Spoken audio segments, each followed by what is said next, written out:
வத்த குழம்பு பண்ணுறதுக்கு ஃபஸ்ட்டு எலுமிச்சை சைஸ் புளி எடுத்து ஊற வச்சுக்கலாம். ஊற வச்சு இந்த புளியை கரைச்சி தண்ணியை எடுத்துக்கலாம்.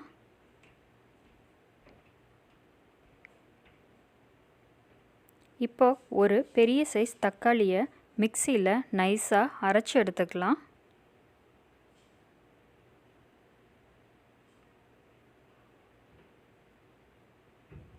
ஒரு பேனில் 2 ஸ்பூன் எண்ணெய் சூடு பண்ணி சுண்டவத்தல் இதில் வறுத்து எடுத்துக்கலாம்.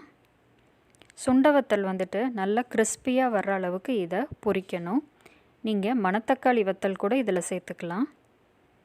இப்போது எண்ணெய் சூடானதுக்கு அப்புறமா இந்த சுண்டவத்தலை சேர்த்து வறுத்து எடுத்துக்கோங்க.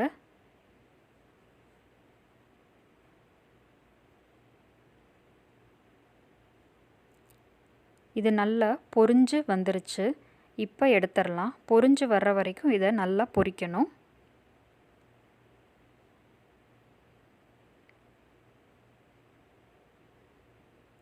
இப்போது பேனில் 3 ஸ்பூன் அளவுக்கு நல்லெண்ணெய் சூடு பண்ணிக்கலாம். வத்த குழம்புக்கு நல்லெண்ணெய் தான் ரொம்ப நல்லாயிருக்கும், கெட்டு போகாமலும் இருக்கும். அதனால் 3 ஸ்பூன் நல்லெண்ணெய் எடுத்துக்கலாம். இதில் கடுகு, உளுந்தம்பருப்பு, 1/4 ஸ்பூன் அளவுக்கு வெந்தயம், ஒரு 1/4 ஸ்பூன் அளவுக்கு பெருங்காயத்தூள் இதெல்லாத்தையும் சேர்த்து தாளிச்சுக்கலாம்.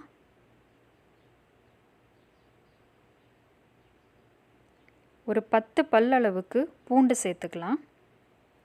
பூண்டு வந்துட்டு நல்லா வதங்குற வரைக்கும் இதை ஃப்ளேமை கம்மியாக வச்சு வதக்கணும். இப்போது இதில் வெங்காயம் சேர்த்துக்கலாம். சின்ன வெங்காயம் ஒரு 5-6 பல் சேர்த்துக்கோங்க. சின்ன வெங்காயம் இல்லைன்னா பாதி அளவுக்கு பெரிய வெங்காயம் கட் பண்ணி சேர்த்துக்கலாம். இப்போது இந்த வெங்காயம் பூண்டு எல்லாமே நல்லா வதங்கி வரணும். இது கூட கருவேப்பிலையும் சேர்த்துக்கலாம். பூண்டு வெங்காயம் நல்லா வதங்கினதுக்கு அப்புறமா அரைச்சி வச்ச தக்காளி சேர்த்துக்கலாம். தக்காளியும் நல்லா பச்சை வாசனை போக வதங்கி வரணும். அது வரைக்கும் இதை வதக்கிக்கோங்க.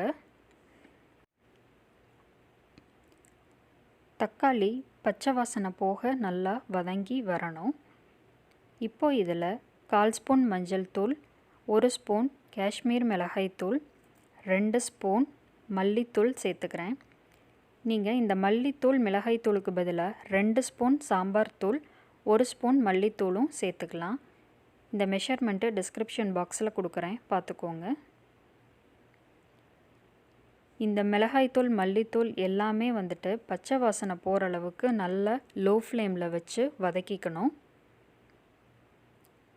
இந்த மாதிரி தண்ணி விடாமல் வதக்கும்போது அந்த பச்சை வாசனை போயிடும். எண்ணெயிலே வதங்குறனால சீக்கிரம் அந்த பச்சை வாசனை போயிட்டு கொதிக்கிறப்போ அந்த ரா ஸ்மெல்லு இல்லாமல் இருக்கும்.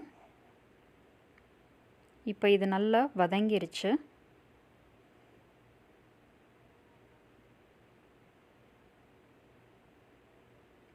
இப்போது புளி தண்ணியை சேர்த்துக்கலாம்.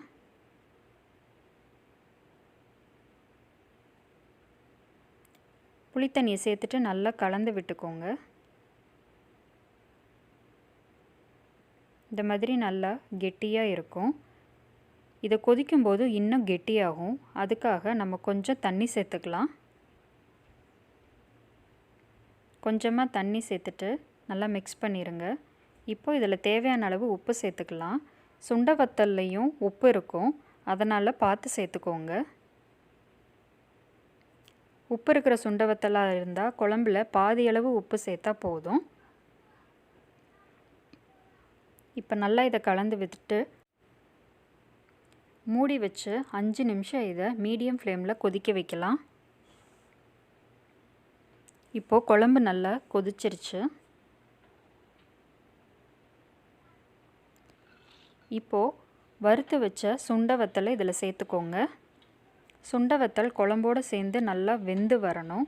அதுக்காக இதை லோ ஃப்ளேமில் வச்சு மறுபடியும் மூடி போட்டு 5 நிமிஷம் வேக வைக்கலாம். இப்போது சுண்ட வத்தலும் நல்லா வெந்துருச்சு, குழம்பும் நல்லா கொதிச்சிருச்சு.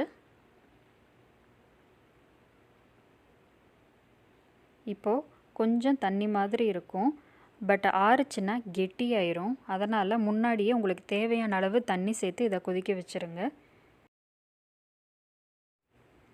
ஆறுனதுக்கப்புறம் இந்த மாதிரி கெட்டி ஆகிடும். இதை தண்ணி படாமல் வச்சுருந்தா 1 வாரம் வரைக்கும் வச்சு சாப்பிட்லாம். ட்ரை பண்ணி பாருங்கள். தேங்க்ஸ் ஃபார் வாட்சிங்.